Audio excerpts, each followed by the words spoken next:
Boa noite, pessoal.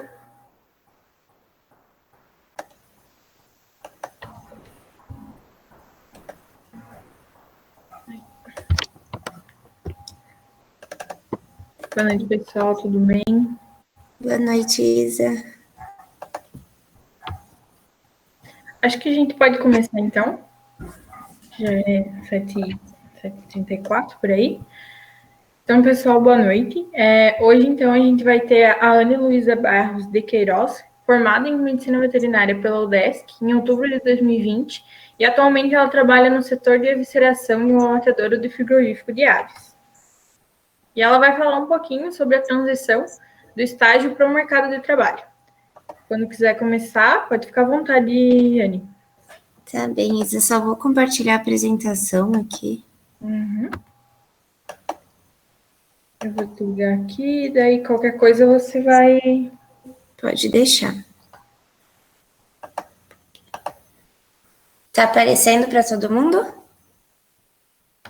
Aqui tá tudo certo, eu acho que tá tudo certo para todo mundo. Então tá bem. Boa noite, pessoal. Primeiro eu queria agradecer a Isa, né, pelo convite para falar um pouquinho sobre uma etapa que é muito importante na vida de todo mundo que está se formando, que é a transição do estágio curricular para o mercado de trabalho. Ninguém fala durante a faculdade como é conturbado esse período para quem não engata no trabalho logo após o estágio. E eu vou compartilhar com vocês o que aconteceu comigo, como é que foi, o que eu fiz, e espero que ajude vocês de alguma forma. Como a Isa falou, eu me formei em outubro do ano passado, então eu fiz meu estágio no início do ano passado. Eu fiz a 9ª fase no segundo semestre de 2019 e iniciei o estágio em fevereiro de 2020. Eu fiz o meu estágio na Aurora, ou seja, eu trabalho num abatedouro frigorífico. Não quis trabalhar com isso durante a graduação inteira. Tem gente que não faz nem ideia, mas na minha primeira fase eu queria equinos, nada a ver comigo. Depois eu queria clínica, fiz um ano de internato, fiz monitoria de anato, um ano de monitoria de técnica cirúrgica. Gostava, mas não era aquela coisa que brilhava aos olhos. Porque as matérias de produção mesmo a gente vai ter ali só pela 6ª fase, e as matérias que eu mais gostei, assim, que era inspeção 1 e 2, a gente só tem na 8ª e na 9ª. Então, a gente demora muito tempo na graduação para ter esse contato. Tanto que minha maior preocupação para conseguir estágio era, eu falava para minha orientadora, professora, todo o meu currículo é de pequenos. Ela falou, não tem problema, vai dar certo. E eu sempre quis fazer na Aurora. Quando eu decidi que eu ia seguir essa área, eu queria fazer na Aurora. Me inscrevi em outras indústrias também, mas o meu foco sempre foi fazer o estágio na Aurora.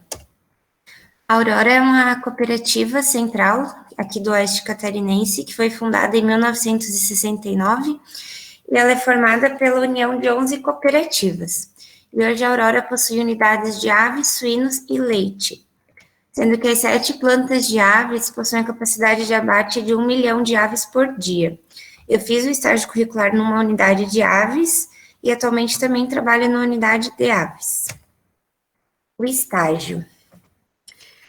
Como eu comentei com vocês, eu sempre quis fazer o estágio na Aurora, então eu conversei com pessoas da veterinária que já tinham feito estágio lá, como é que foi a seleção e tudo mais, porque como foi antes da pandemia, a minha seleção, ela foi presencial. Eu não sei como está sendo agora, tem uma colega que vai iniciar estágio na Aurora em maio, mas eu acredito que a seleção agora está sendo feita de forma online. Mas a minha foi presencial e foi em São Miguel do Oeste, foi um dia de semana, eu lembro até que eu tinha uma prova prática de clínica, daí viajei para São Miguel, fiz a seleção, voltei, era final de semestre. E assim, sobre a seleção, muita gente me pergunta, o que tem que estudar para a seleção? Para ser sincero, eu fui para a seleção sem estudar nada. Porque já tinham me falado, não, na seleção é tranquilo, eles querem ver teu perfil, querem ver se teus objetivos vão de encontro com o da empresa. E é realmente isso, a minha seleção do estágio durou um dia inteiro. Você nunca sabia se você estava fazendo certo ou não, porque eles só pedem que você seja você. Você tem que ser o mais sincero possível. Você não pode chegar lá com frases prontas, tipo, quais são as qualidades? Eu sou proativo. porque tinha 20 pessoas lá, praticamente as 20 falavam, eu sou proativo. E as empresas hoje em dia, elas não querem mais isso, elas querem pessoas que, você é proativo, então tá, mostra uma situação em que você foi proativo. Então, a gente vai para o estágio assim, pensando, meu Deus, eu tenho que ir lá sabendo muito, muito, muito, e não é isso que acontece. Eles querem conhecer você como pessoa para ver se vai de encontro com o que eles estão precisando. Na seleção, eles deixam bem claro que tem 3 oportunidades na Aurora. Você pode ser estagiário do controle de qualidade, ser estagiário do setor de produção ou ser estagiário do setor da produtividade. Para o meu estágio, eu escolhi fazer no controle de qualidade, porque eu já conheci uma pessoa que tinha feito no CQ, que é o controle de qualidade, ela tinha falado muito bem, então eu decidi fazer no controle de qualidade. Nessa minha seleção, a gente estava concorrendo para 3 unidades diferentes. Unidade de São Miguel do Oeste, que é suínos, Pinhalzinho, que é lácteos, e Maravilha, que é unidade de aves. E eu já queria ir para aves, então eu falei na seleção, não, caso eu passe, eu tenho interesse no frigorífico de aves. E eu passei. Aí eu fiz o meu estágio no frigorífico da Aurora de Maravilha. Eu não conhecia a cidade, a primeira vez que eu fui na cidade foi para me mudar, mas é uma cidadezinha muito aconchegante, eu gostei bastante de Maravilha. E eu fiz meu estágio lá. O que fazer antes de iniciar meu estágio? Quem faz estágio em indústria grande, abatedor frigorífico, assim, multinacional e tudo mais, vai perceber que os nossos estágios eles começam bem mais tarde.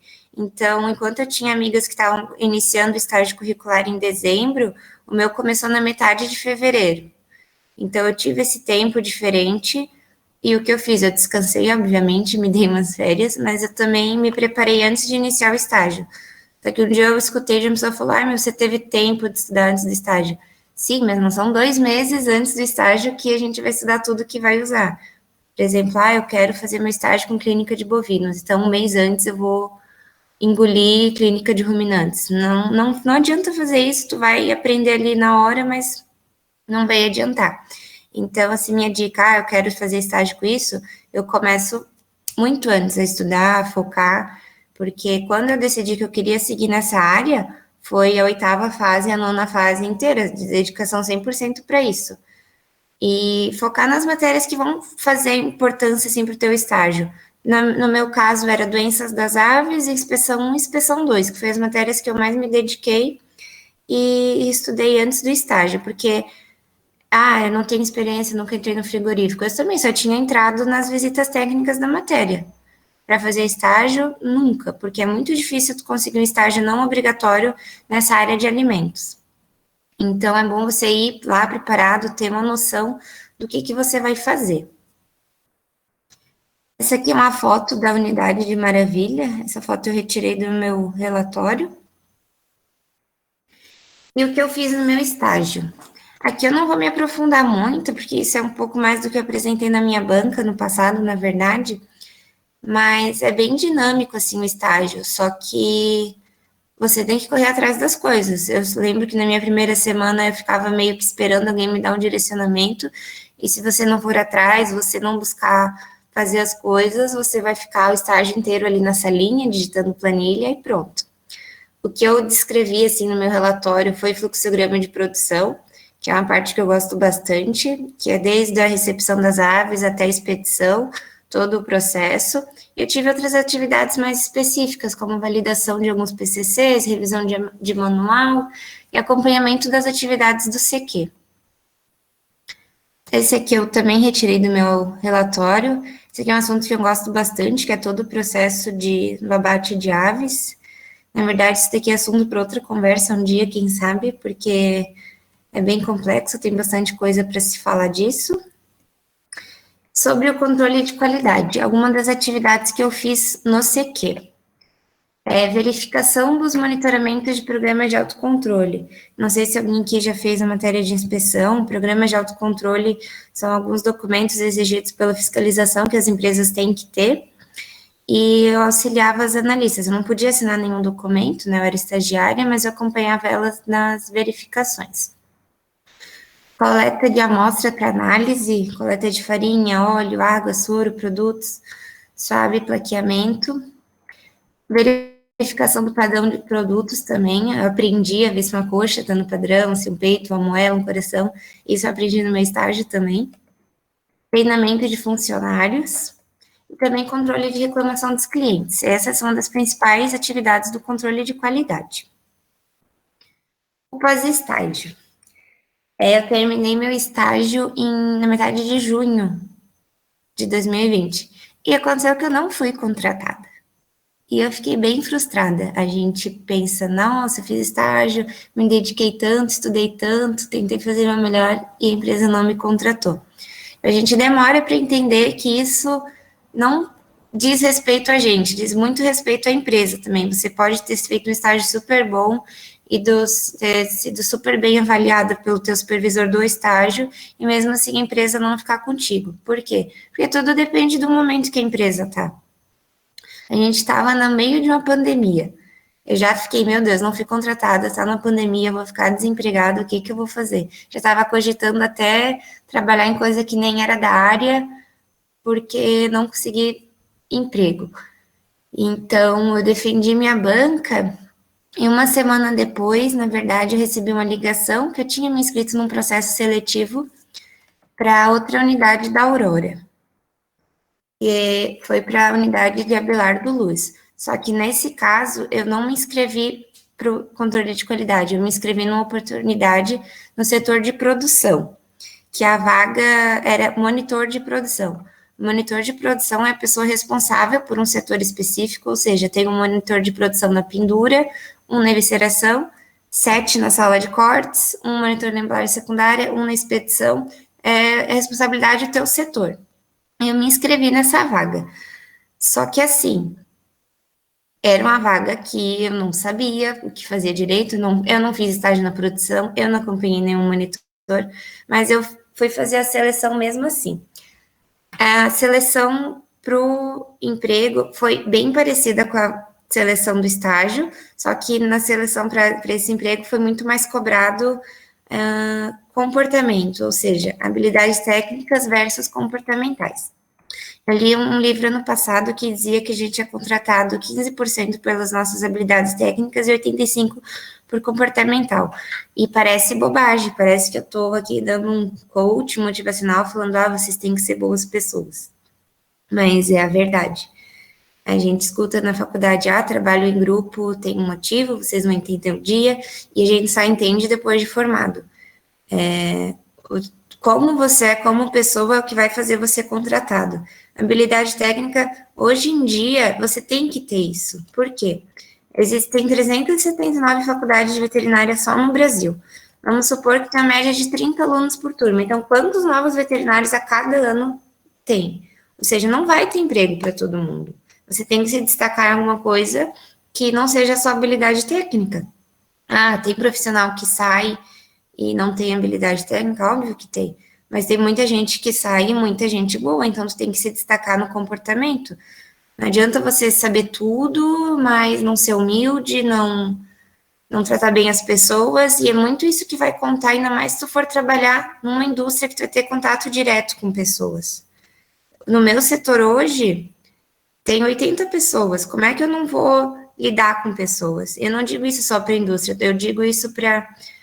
eu vou trabalhar com clínica, vou atender a campo, você vai tratar com produtor. Na verdade eu faço agronomia, também vai tratar com produtor. Todos são pessoas. Então eles cobram muito hoje em dia, em todas as seleções, teu comportamento.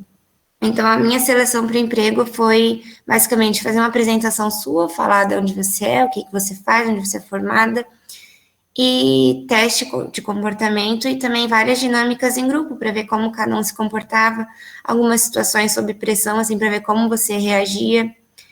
E tinha pessoas na minha seleção, com certeza tinham, que tinham muita mais habilidade técnica do que eu. Eu estava recém me formando, fazia uma semana que eu tinha definido minha banca e já tinha gente lá finalizando pós-graduação e tudo mais. Então, para vocês verem, não é tanto técnico, é mais comportamento, é mais teus valores, é mais o que tu apresenta lá. E a capacidade de resolver problemas. Uma chefe minha um dia me falou que se você não está ajudando a resolver um problema, você é um problema para a empresa. Ou seja, as empresas hoje em dia, elas contratam a gente para resolver problema. E você tem que ser muito ágil nisso. Eu tenho várias situações no meu emprego que eu posso muito bem gritar, não quero isso, tchau, viro as costas. O momento que a gente está vivendo na pandemia, eu acordo todo dia pensando, meu Deus, será que eu vou chegar hoje no trabalho e vai ter gente suficiente para trabalhar no meu setor? Então, a gente está sob pressão todo dia. E isso eu tive que desenvolver sozinha. Na faculdade, ninguém te ensina que você tem que lidar com pessoas. A gente em nenhum momento é falado de gestão de pessoas na faculdade. E eu fui ler disso pós-formada e, olha, se alguém tivesse me dito isso na faculdade, eu ia falar, não, nada a ver. Mas é muito importante. Então, o que eu faço hoje? Aqui é o fluxo que eu mostrei antes, eu trabalho no setor da evisceração, que, na minha opinião, não é porque eu trabalho, é o setor mais legal da indústria. Essa parte que eu tirei do meu relatório. O processo de evisceração é automatizado e compreende as etapas de corte da pele do pescoço e traqueia, extração de cloaca, abertura do abdômen, eventração, inspeção sanitária, extração dos pulmões, toalete e lavagem final da carcaça. Inspeção sanitária. Essa parte da inspeção sanitária, ela é responsabilidade do setor de inspeção federal, do CIF. O CIF é coordenado por um auditor federal fiscal agropecuário, que é um médico veterinário concursado. A indústria tem dois médicos veterinários concursados, um que fica no turno A e um que fica no turno B. A gestão do pessoal do CIF é feita pelo médico veterinário, ou seja, os auxiliares de inspeção são funcionários da Aurora, mas eles são treinados pelo MAPA para fazer a avaliação de carcaça. Então, ou seja, eu não faço a gestão deles, eu faço a gestão do pessoal da Aurora que trabalha no setor, que é o pessoal que trabalha na desossa, é o pessoal que trabalha na linha de miúdos, é o pessoal que trabalha no controle de contaminação. O CIF é uma parte e os funcionários da Aurora são outros. Na evisceração, eu trabalho controlando as perdas do processo, que é porcentagem de contaminação, ave mal eviscerada, escaldagem excessiva, sangria inadequada, tudo isso no final do dia quem tem que responder sou eu. Porcentagem de condena por lote também a gente controla, e porcentagem de condena por dia. A gente geralmente, por turno, abate 5 ou 6 lotes, dependendo do tamanho dos aviários, e a unidade abate 135 mil aves por dia, então geralmente é 70 mil para cada turno. Eu trabalho no turno A, então 2h20 da manhã tem que estar batendo meu cartão, e eu saio geralmente 1 da tarde, ou depende do dia. Sexta-feira, por exemplo, eu entrei às 2 da manhã e saí às 2 da tarde. Condena por lote é bem interessante, assim, a gente pode ficar assim de olho, o que está condenando mais hoje, só que a gente não interfere na avaliação do CIF. A gente pode pegar algumas carcaças para tirar foto e fazer comunicado para o campo, falar, está condenando bastante por septicemia, está condenando bastante por caquexia, esse lote aqui deu bastante celulite. A gente pode fazer isso, mas a gente não interfere na decisão do CIF. Perdas processos, condena por lote, por dia, e também acompanhamento e treinamento de colaboradores. Essa parte é totalmente comigo. Entrou funcionário novo, é minha responsabilidade mostrar o setor e treinar o meu funcionário na atividade que ele vai fazer. Seja desossar uma carcaça, seja trabalhar na linha de miúdos, é função do monitor fazer acompanhamento e treinamento de colaboradores. Aqui na Aurora é chamado de monitor, mas algumas empresas, se eu não me engano, eles chamam de líder do setor, algo assim. Mas é um acompanhamento, assim, total dos teus funcionários, tu tem que saber como eles estão, tu tem que tratar bem, tu tem que estar sempre ali do lado deles, entender o que eles precisam, às vezes ir na linha para sentir qual é a dificuldade que eles estão sentindo, certo? Então, era isso, gente, foi uma apresentação bem breve, na verdade, foi mais uma conversa para eu falar como é que foi, o que eu faço, o que eu indico, assim, que vocês façam, o que deu certo para mim, e qualquer dúvida, vocês podem estar me perguntando. Boa noite, Anne. Obrigada, então, pela conversa, foi bem legal. Obrigada por aceitar o convite também, para vir falar um pouquinho com a gente. A Lara tem uma dúvida aqui, eu vou ler, eu também tenho alguma coisa, mas eu vou ler a da Lara antes. Anne, tens algum livro sobre gestão de pessoas para indicar? E sobre o teste sob pressão na sua entrevista, pode citar um exemplo? Então, o livro sobre gestão de pessoas que eu indico é o Como Fazer Amigos e Influenciar Pessoas. É um livro do Dale Carnegie. É um livro muito bom. Eu li ele ano passado e pretendo ler esse ano de novo. E o teste sob pressão foi assim. Na minha entrevista, teve uma dinâmica, e na dinâmica eu era monitora. Então, eu tinha uma funcionária na linha e eu tinha que pedir para ela fazer uma atividade. Aí ela fez, tudo bem. Aí, durante essa dinâmica, um dos entrevistadores puxou essa menina, falou alguma coisa no ouvido dela e pediu para a gente repetir a dinâmica. No que a gente repetiu, a menina falou: Não, eu não vou fazer. Aí eu pensei: Meu Deus, e agora? Como é que eu vou tratar isso? Eu vou falar: Não, então tá, tchau. Você tem que parar, conversar. É uma situação assim que a gente nunca tinha passado. Eu nunca tinha passado de ter calma, conversar. Aí, tanto no final, quando eles falaram que eu fui bem, não sei o que, eles falaram: você tem muito autocontrole. Eu pensei: meu Deus, autocontrole, eu queria mandar a menina embora. Só que a gente não pode fazer essas coisas, entende? Uhum. Então, essa foi a situação. É dinâmica, assim, é como tu vai tratar as pessoas, como tu vai lidar com a situação sob pressão. E sob pressão você vive todo dia. Às vezes dá um problema lá, parou a nória, tem frango dentro do tanque de escaldagem, vai queimar, meu Deus, o que eu vou fazer? Entende? Mais uma pergunta? Peraí. O Alex pediu qual o e-mail que entra em contato com eles.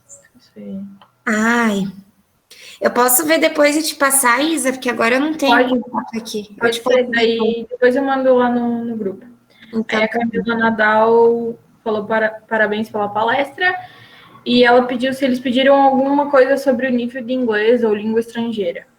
não, na Aurora não me pediram nada. Eu fiz um dia uma entrevista na Vosco de Lages e metade da minha entrevista foi em inglês, mas na Aurora não me pediram nada. Uhum. A Júlia Bortoloso também tem uma dúvida. Gostaria de saber se quando você foi contratada, eles te deram algum tipo de treinamento, se eles dão esse treinamento para novos contratados que não tiveram contato com a atividade antes. Então, o meu treinamento, na verdade, inicialmente eu tinha sido contratada para trabalhar na sala de cortes, mas daí a monitora da evisceração ia sair de férias e eu ia cobrir as férias dela. Mas bem no fim, como eu era veterinária e ela não, me deixaram na evisceração para dar uma olhada ali na coisa de condena, doença e tudo mais, e ela foi para o cortes. Em treinamento da empresa eu não tive, eu tive acompanhamento da monitora. Fiquei uns 15 dias com ela e o resto foi, sim, aprendendo. Noção de processo eu já tinha por conta do estágio e por ter estudado bastante antes, né?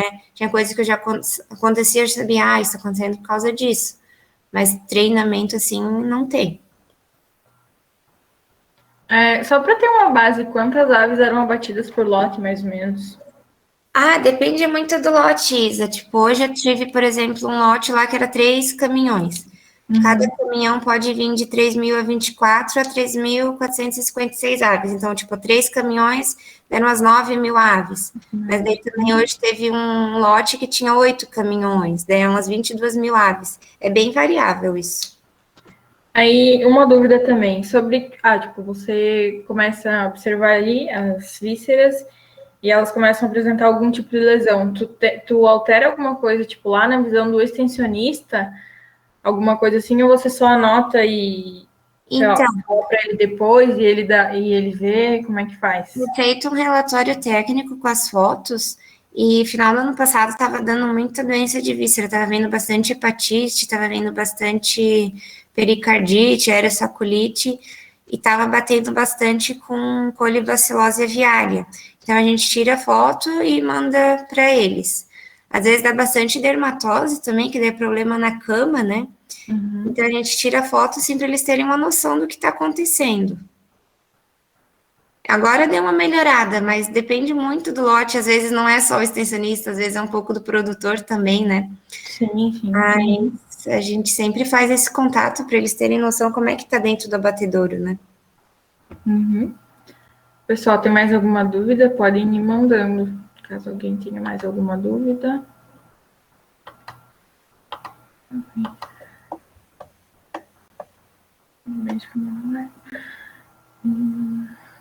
Mas sobre o treinamento também. O pessoal, o pessoal que ia, tipo, no treinamento ali, que tu falou que tinha de aves, suínos e laticínios. O treinamento é todo igual? O treinamento ou a seleção? A seleção, desculpa. Isso, a seleção é igual. Eles perguntam qual unidade você quer e por quê. Eu falei que eu queria aves porque, assim, quem me acompanhou na minha nona sabe que eu tava, tipo, dividida. Meu Deus, eu vou trabalhar a campo com aves ou eu vou pra indústria? Eu tava assim, aves, aves, aves. Porque todo mundo que faz da aves com a Cláudia Bife depois quer trabalhar com aves. Sim. Então, eu tava muito indecisa. Aí eu escolhi aves porque eu gosto das galinhas, mas não é diferente a seleção. Eles só perguntam o motivo de você estar escolhendo aquela área. Uhum. Legal. Eu acho que é isso. Não sei se tem. É isso, então? Não sei se tem mais alguém que tem dúvida, pessoal. Vamos esperar um pouquinho. Mas eu acho que não. Eu acho que é isso, então, Anne. Muito obrigada. Eu acho que essa palestra foi bem boa, assim, porque ninguém fala sobre essa seleção, sobre o treinamento. Até mesmo a gente está na aula de inspeção, tipo, a gente sabe mais ou menos o que acontece em cada processo, mas não sabe como acontece, né? Eu acho que foi bem Teve legal. bastante coisa que eu aprendi, na verdade, na prática, porque ali na inspeção a gente tem a teoria, teoria, teoria. E a gente chega lá e vê acontecendo. Sim. Achei bem esclarecedora. Eu acho que o pessoal gostou também. Um monte de pessoal falando que parabéns e tal. Mais uma vez, obrigada por aceitar o convite. Acho que foi Obrigada também, Isa. bem legal. Qualquer coisa, estamos aí. Então, tá bom. Boa noite, pessoal. Tchau. Tchau.